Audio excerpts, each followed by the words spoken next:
وعلیکم السلام.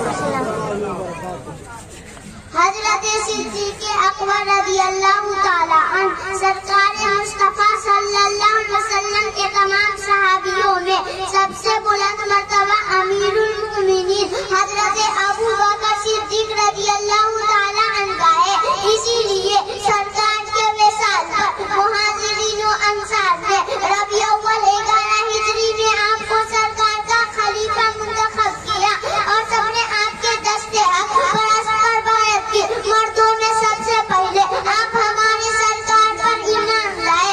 اسلام کی اشاعت میں آپ کو بڑھ چڑھ کر حصہ لیے. انتقال کے بعد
کرتی